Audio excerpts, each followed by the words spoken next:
must make himself a tool of disunity to destroy the peace lifestyle of Ghanaians because of politics, because the consequence will be too much. This bulletin is coming to you live from Joy 99.7 FM in Accra. It is also live on Love 99.5 FM in Kumasi, affiliate across the country, including Jubilee Radio in Keta and worldwide at myjoyonline.com. Coming up this afternoon, we ask, will the citizens in the yet-to-be-created Guan constituency get representation in Parliament? We'll find out from the EC what steps they're taking. Meanwhile, the NDC wants the issue resolved before a new Parliament is sworn in.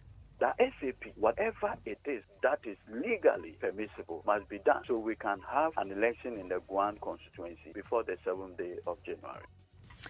Also, 137 with both the governing NPP and opposition NDC obtaining equal number of seats in the House. How will Ghana's 8th Parliament function?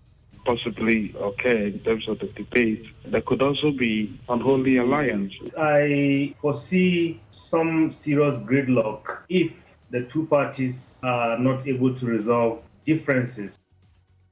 Hearing from the experts as well as some Ghanaians who are excited about the impact that this would have on the country's development. Coming up later in sports. I'll bring you updates from the camp of Kumasi Asante Kotoko following head coach Maxwell Kunedu's sack when I join you much later with sports. And the police CID says it is still conducting investigations to unravel persons behind the shooting to death of 2 persons at the Techiman South Coalition Center.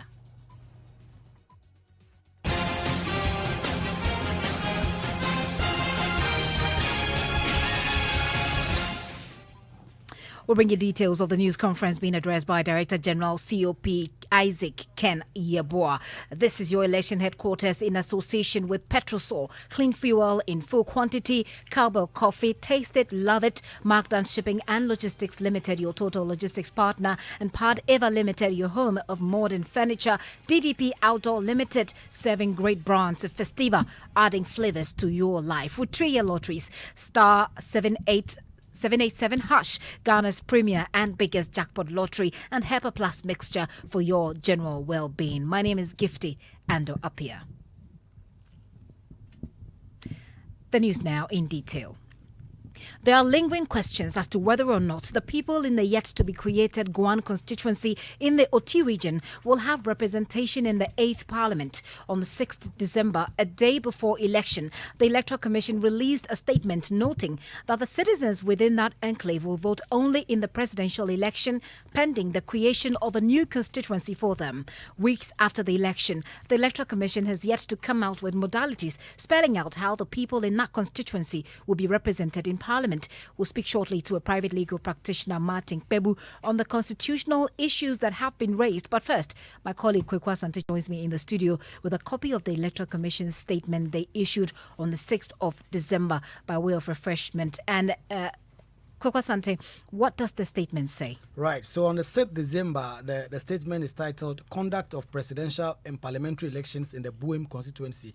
The Commission wishes to announce for the information of the general public, especially voters in the Buem constituency, that 7 December 2020 presidential and parliamentary elections will take place in the Buem constituency as scheduled from 7 a.m. to 5 p.m.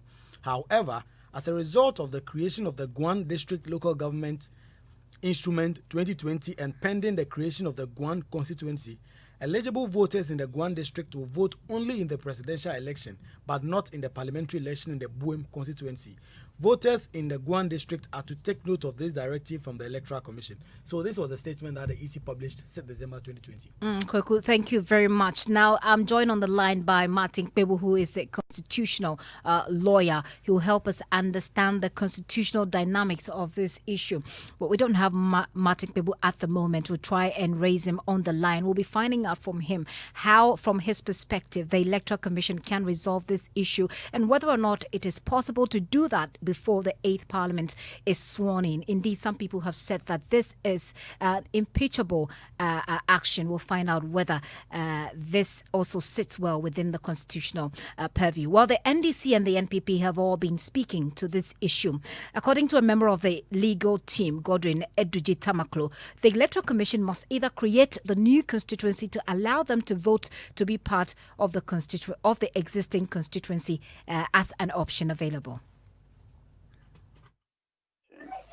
Must have the Guan constituency in place and the people voting before we can even go ahead to have a speaker and even the swearing in. Because remember that it is the speaker that conveys the parliamentary proceedings where the president is sworn in. Until we have the Guan, we should not go ahead with the selection or election of a speaker of parliament, because doing so will greatly undermine the rights of representation. The SAP, whatever it is that is legally permissible, must be done so we can have an election in the Guan constituency before the 7th day of January. We knew that the opportunity would be given to the people there to have voted in Hohoe, only for that last-minute letter from the Electoral Commission chaired by Jane Mensah, asking the people to only vote presidential in Boem and not parliamentary. So that letter, I don't know whether it was mischievously done, a date, and it was a Sunday. Monday we were voting. So legally you could not approach any court for redress. I mean, and that's a member of the NDC legal team, Godwin Eduji Tamaklo there. In the meantime, Director of Communications for the New Patriotic Party in the OT region, Seydou Musa, believes the Electoral Commission understands the issue better and must be allowed the room to deal with it. A lot of engagements with the stakeholders that matter as far as the Central Kofi, Nipe, Akpafu, Lolobi area is concerned. A lot of consensus has been built, the district has been created, and we are looking forward for the creation of the constituency so that the various political parties may put up their candidates for a possible by-election in their constituency. What we are looking forward from the Electoral Commission is to apply the relevant rules and regulations and the laws that establishes constituencies. And I think when that is done and properly led, we as political parties are one of the major stakeholders in the creation of that constituency. Yeah, what we are law-abiding citizens, and I believe that mandate is with the Electoral Commission. The Electoral Commission is made up of experts in their own field. They understand what the law says about creation of the constituency and, for that matter, the representation of the people. And we believe that they are going to do just what the dictates of the constitution of this country says. That's the Director of Communications for the New Patriotic Party in the OT region, Seydou Musa.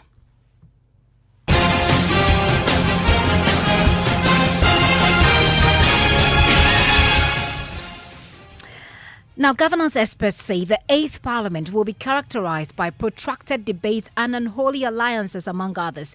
With the outcome of the Sine West parliamentary elections officially confirmed, there appears to be no clear majority in the House, as both parties have 137 seats each.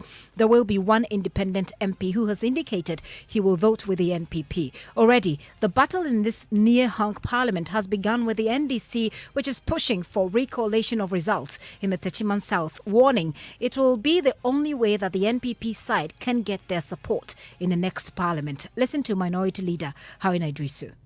How come that there can be recollation and coalition in Sine West and there cannot be a recoalition in Techima South? So even if you are asking NDC to go to court to question what? When simply they cannot even make available to the NDC an outcome of a declared result of an election officer. Collate and recollate Techima South prior to the swearing in of who eventually is declared president of Ghana. Without it, the party will advise itself. I know that compromises will be important. It's early yet, but the NPP know that they lost an election. A ruling government struggling for one seat desperately.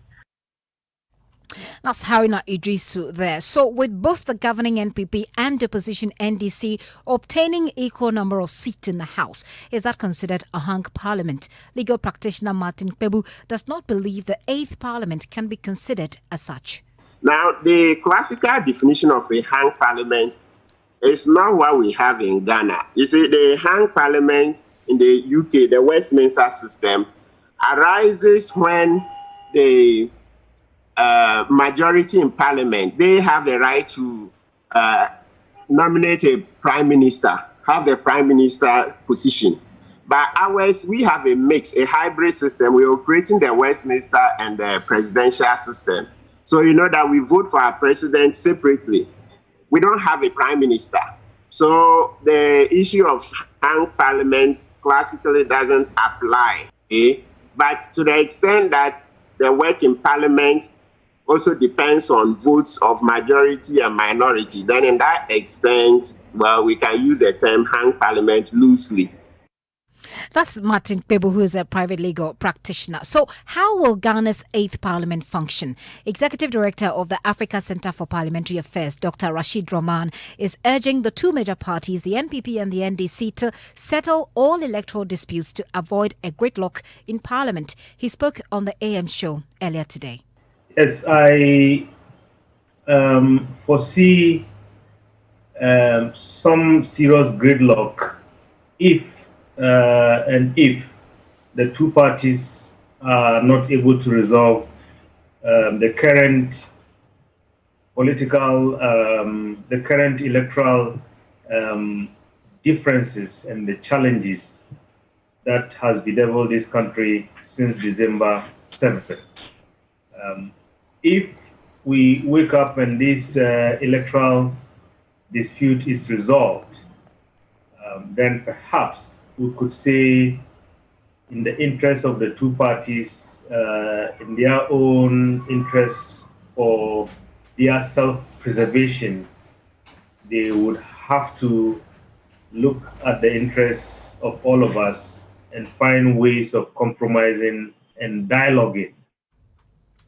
That's Dr. Rashid Rahman there. Well, for his part, founding president of policy think tank Imani Africa, Franklin Kujo, says there could be what he describes as unholy alliances, which could be inimical to the development of the country. He also spoke on the Super Morning Show.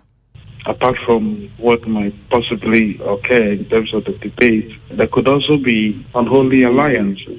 So that while I am happy that we have a hung parliament, we do not end up with a situation where the two decide to do as in on very important matters. In any case, it will be obvious, by the way, that they would have done something untoward. But we can nip all of that in the bud by getting closer to parliament. That's Franklin Kujo, who is with policy think tank Imani Africa. Now, although both parties will have an equal say, it will come down to the vote of the independent member of parliament.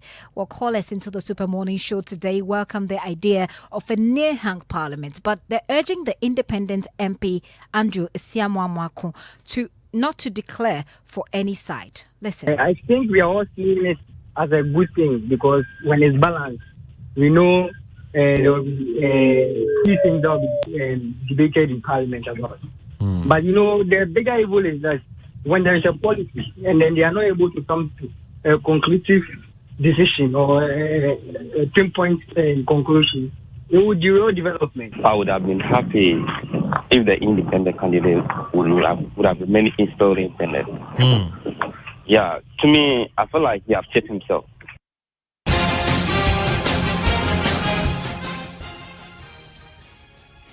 And this is your election headquarters. It is the Midday News with Megifte and Opia. Moving on now, the Criminal Investigations Department says it is still conducting investigations to unravel persons behind the shooting to death of two people at the Techiman South Coalition Center. At a press conference on violence during election 2020, Director General of the CID, COP Isaac Ken Yeboah, stated 8 persons were injured after people he described as NDC supporters started attacking people who had gathered for the coalition. 8th of December at about 1600 hours, while the Tetima District Electoral Officer and political party representatives were at the Tetima South Constituency Coalition Center working on the presidential and parliamentary results. Some NPP supporters started jubilating that their candidate had won the election. A mob of NDC supporters began throwing stones at Women Champion Hall, the center. The police and military personnel on duty tried to calm the situation down, but all efforts proved futile. Someone fired a shot from the crowd and others started throwing stones and other weapons at the coalition center. In response, the security personnel also resorted to firing warning shots to disperse the rioters. It was later found out that 8 male adults were injured in the process. Police called the National Ambulance Team, which was standing by the center, and the victims were rushed to Holy Family Hospital for treatment. However, Abdallah Ayarek and Tajuddin Mohammed were pronounced dead on arrival. COP Isaac Ken Yeboah there, he's director of CID. My colleague Maxwell Agbagba was at the news conference. Maxwell joins me on the line with more. Hello, Maxwell. What more does the police CID say about these shootings? Well, we don't have Maxwell Agbagba yet. We'll try and raise him back. But COP Ken Isaac Yeboah has also revealed that a soldier involved in the shooting to death of a man in his 30s, Ibrahim Abbas, who died on Wednesday after sustaining gunshot wounds in the Ablikuma Central constituency, is yet to be identified and arrested.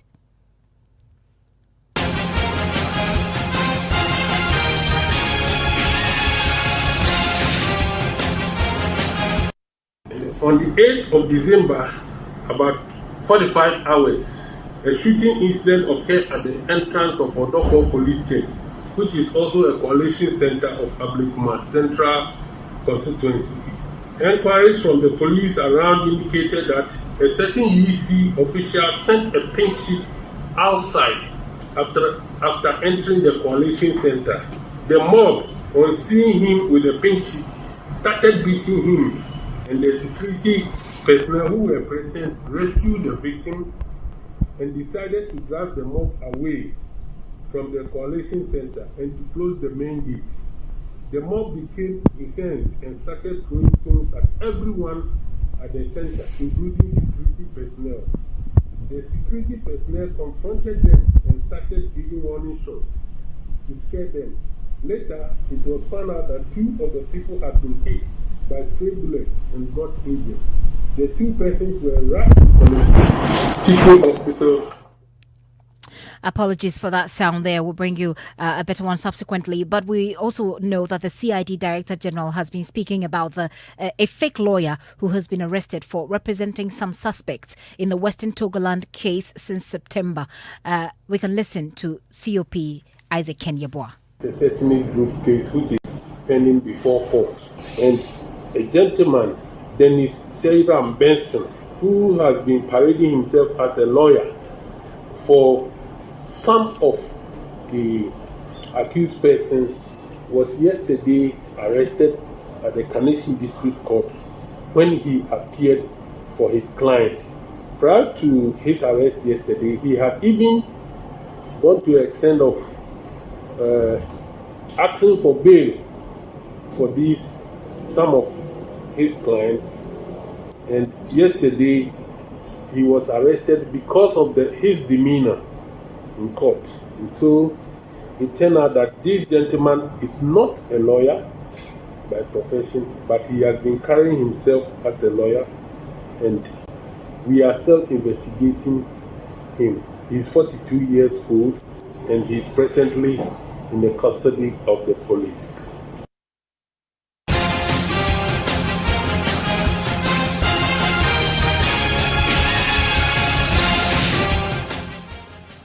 You heard COP Ken Yeboah there. Let's go to the CID headquarters. I have Maxwell Agbagba on the line to give us more. Maxwell, what more has he been saying about the shooting which occurred during the elections? Well, he says that all the shootings that have been in various parts of the country are currently under investigation. He says persons involved in the shootings will be made to face the full rigors of the law. He specifically talked about a national security officer who was also involved in one of the shootings in Abuja Central constituency. He says the national security officer, fired some gunshots, and that injured a police officer and a journalist who was on duty at the Blakeman Central Constituency Center. He says that he was sent to court sometime this week, and he has been remanded in police custody. He says all these persons would not be left off the hook and will be dealt with immediately. Maxwell, thank you very much for that update there. Now, we're learning that NDC protesters who were arrested yesterday in Accra have been granted bail after they were arraigned today. Yesterday, about 26 supporters were arrested after they embarked on a protest against the Electoral Commission burning tires and destroying property. According to lawyers for the suspect, Francis Xavier Sosu, his clients are entitled to bail because it is their constitutional right. The update is that we are still at the Jaben court yet to be called for the hearing of the matter. We are looking forward to applying for bail for them, particularly the offense being charged being bailable offense. The number of them that sustained various degrees of injuries yesterday as a result of some assault during the arrest. So we are just hoping that the court will be magnanimous and admit them to bail, which is also their constitutional right. Then we can, at the appropriate time, inquire into the matter. Well, I believe that as a very responsible political party, all steps are being taken to calm our rank so that if anyone wants to embark on any such action, you can give the police notice in accordance with the Public Order Act. Also encouraging everyone to be very peaceful and protest. Protesting is a constitutional right, but we also understand that those constitutional rights are limited by the Public Order Act just to make sure that you don't also endanger other people. I mean, it's a process. This conversation and this communique has gone down with our people, and we are hoping that they will definitely live up to expectations.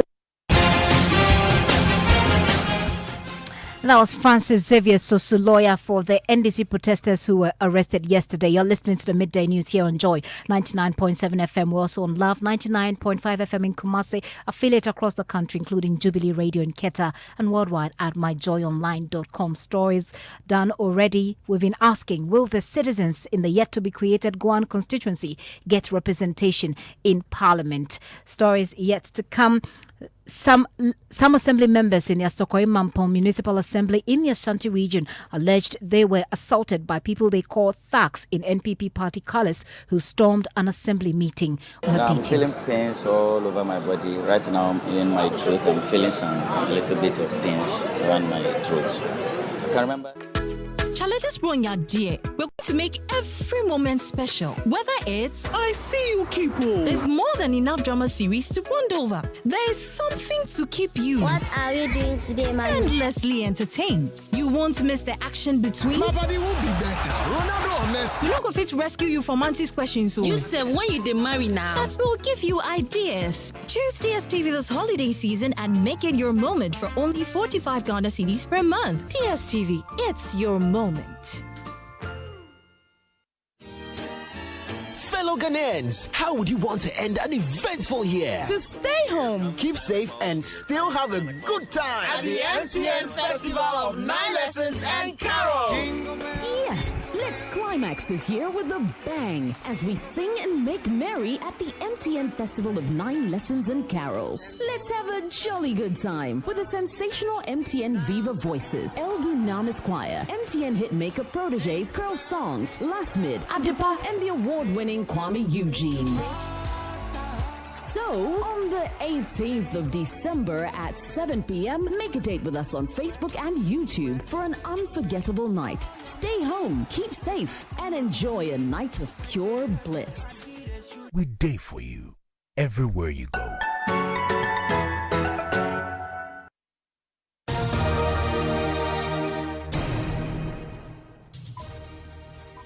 You're welcome back to the Midday News here on Joy 99.7 FM.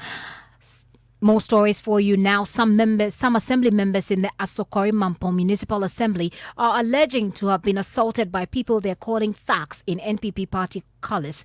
They say the men numbering about 15 were around the assembly stormed the meeting after they had inquired of some street lights said to have been brought in by the Ministry of Energy. Assembly member for Sepetimpong Kwame Nkrumah Arthur explains the street lights distributed a month ago was shared on party lines, a situation they protested to no avail. He explains how the matter came up again in the meeting, causing some persons to storm the meeting. It was at this point that some of us were raising issues with regards to some street lights that were unfairly distributed to some assembly members. 15 of us, elected assembly members, 15 of us, 8 of us were given the street lights and 7 of us were not given the street light by the municipal chief executive about a month ago. So when the lights were distributed, we went to the coordinating director to find out from her what actually happened that is making some of us to receive the street lights and some not receiving. And then the answer given to us by the coordinating director was that the MC on his own accord has gone to Accra and that the lights were given to him by the MPP party. And for that matter, the distribution, according to me, is those that he would to give the lives to. So we're taken aback and said, how would that happen? You had the Assembly member for Sepetimpong, Kwame Nkrumah Arthur. My colleague Nanaya Jima joins us on the line with more. Nanaya, what more can you report? So it took police intervention to stop what could have been a free-for-all fight. And what we are learning is that after the incident, police have been able to arrest some of the people, but we do not know the number yet. And investigation continues. The people have been cautioned, and the matter now is in the hands of the Central Police Command. You've also been speaking to one of the victims. Tell us about his ordeal. So, this man I'm talking about is Abuabo number 1 assembly member, and he has bruises all over his face, and according to him, he's in much pain, and he will continue to press on the matter to its logical conclusion. Now I'm feeling pains all over my body. Right now in my throat, I'm feeling a little bit of pains around my throat. I can remember 3 people pounced on me, but the actual number, they were about 17 to 20 people who just entered the room and then started attacking us. They have even planned to attack me for a very long time. But yesterday was the day that they thought that this is the day that they would get me. So they decided that they will not let me go scot-free. We went to the police station after the attack, Asokori Mampong police station. And then they have referred us to Zongo police station. Now we are on our way to Central police station. I was in my normal shirt, a cream color. I didn't go there to ridicule anyone. How can I go there to ridicule? Our MC is, I would say, like a big man that we all look up to. So if like he has lost an election and then maybe we are not on the same side, I can't just go there to ridicule him. But seems like they had already planned that they will attack us. And that's a victim there, Mubarak Adams, sharing his audio.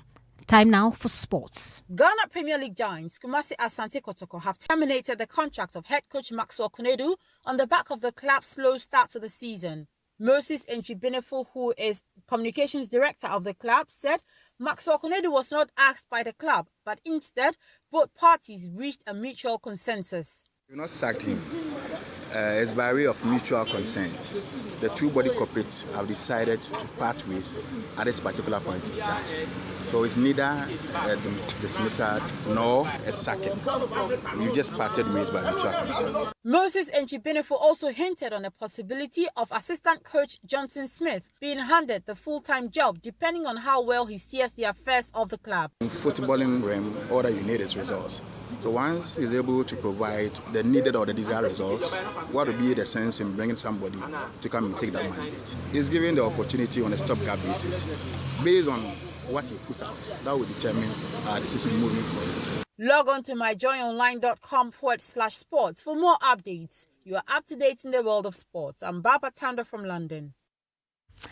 And from London, I have Mapito Sabidi here in studio with entertainment. Mark. All right, Gifty, as we know, COVID is still real, and the Ghanaian musician Manifest delivers a timely message on the importance of practicing preventative measures to stop the spread.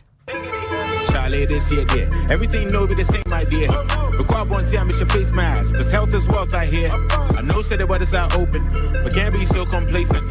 Can't change nothing by hoping. Too many in a room, no sense. Telephone days, so show more of the visiting. Mom for work to eat, so of course we social distancing. Every day, washing hands, over and over, remixing. You might say I do the most. Better be safe than sorry, though. I don't mean to be preachy.